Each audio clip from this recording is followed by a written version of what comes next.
How's everyone this evening? Today we're going to be talking about our Second Amendment. According to the Bill of Rights of the U.S. Constitution, the Second Amendment states a well-regulated militia being necessary to the security of a free state. The right of the people to keep and bear arms shall not be infringed. And that is found straight out of the Second Amendment on the Bill of Rights. Our Second Amendment right to bear arms has been part of our U.S. Constitution since it was created. And you can find it in Article 2 of the Bill of Rights. And it gives us the right to own firearms. It says as a member of the militia, but really at that time, anyone can be part of the militia. You can be your neighbor. You can be your family members. I mean, today they're still considered to be militias throughout every state.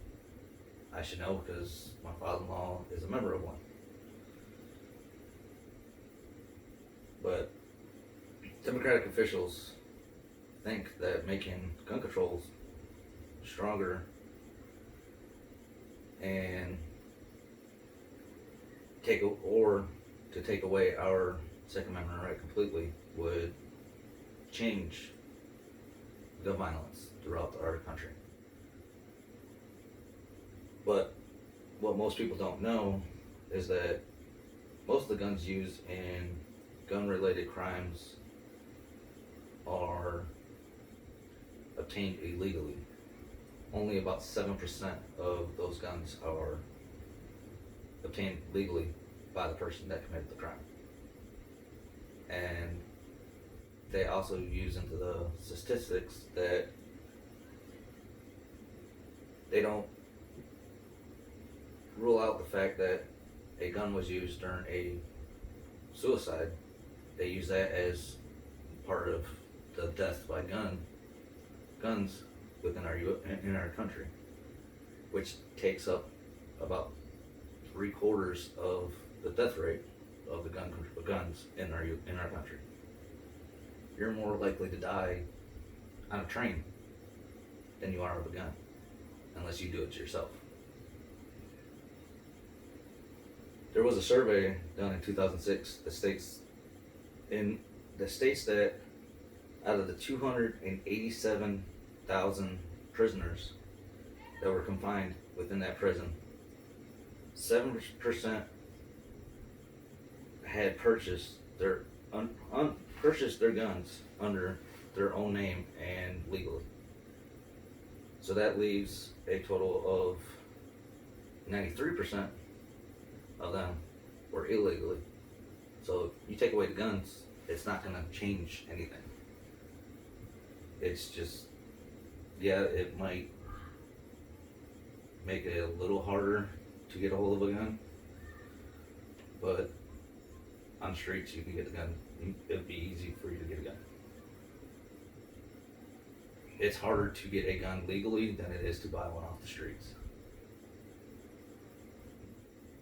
So like taking away our Second Amendment right, that is hurting more of the 93% of the U.S. citizens that own guns, that use them legally, then it would just hurt everyone else. Like, it would just hurt us. To buy a gun, there's two different types of firearms you can buy. You have shotguns and long rifles, which are usually shotguns and hunting rifles. And then you have handguns and assault rifles. On that note, anything can be considered an assault rifle. You can take a shotgun, not a shotgun, but a hunting rifle, and if you use it to shoot at someone, it's technically considered an assault rifle. So like, when they class assault rifles, they do it correctly. But to obtain a shotgun and a long rifle, you need to be 18 years old, have valid government issued ID, and have a proof of residency in that state. For handguns and assault rifles, you have to be 21 with a valid and issued ID. And you have to go through a criminal background check. Some states, it could take a few minutes. Some states, it takes days. And I've known some places you go to apply for a handgun or an assault rifle, you're waiting 10 to 15 days before you can even touch them. Before you even get your background check back and get approved where you can buy it.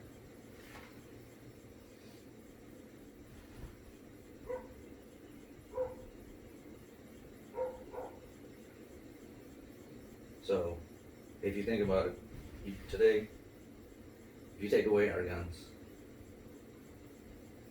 and look at this, like, say someone breaks into your house,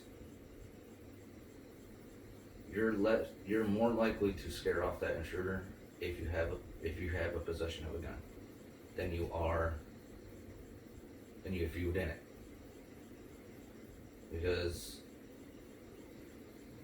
most intruders, they don't carry firearms. They're not usually carrying. Some do, but a majority of them don't. So they see a gun or know that you have a gun, they will run. And it also protects you. So if they do come in your house and they do try to assault you, you have a way to defend yourself. You take away gun control, like our right to bear arms, you lose all that.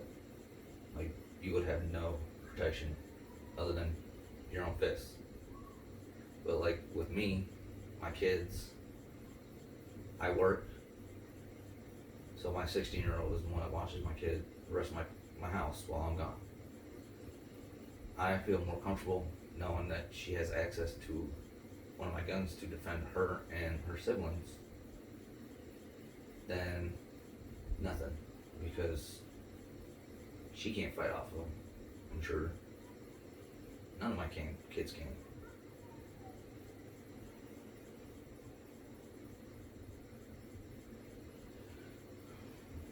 But it is very hard to obtain a firearm. There has been people that always thought that it was easy to obtain a gun, went and got one during this whole coronavirus pandemic. They've learned that how hard it is to legally get your own gun. And for you to get a carry permit, you have to go through classes.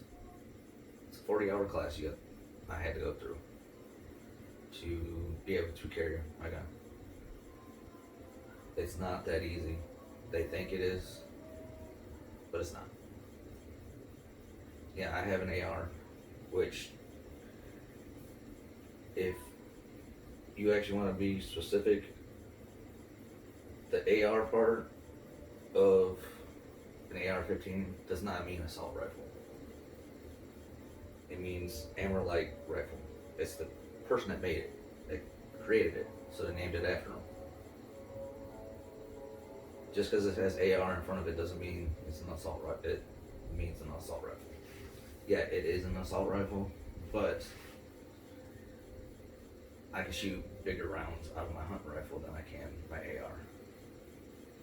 I'm more likely to kill a person with my hunting rifle than I would with my AR. Yeah, my AR is more accurate, and it carries a lot more bullets, but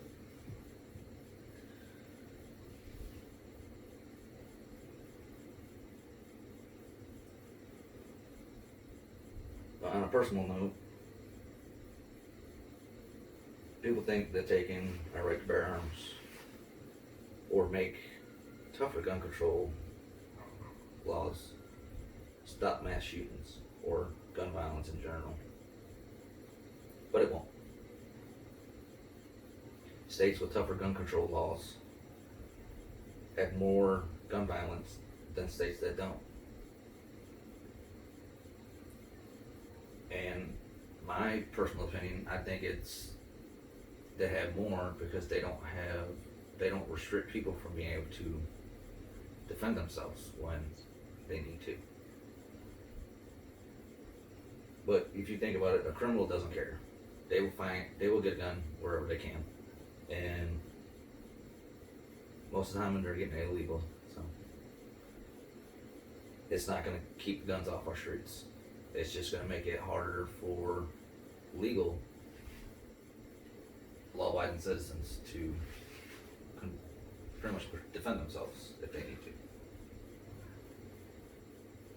But that's it. I hope you guys are having a good day.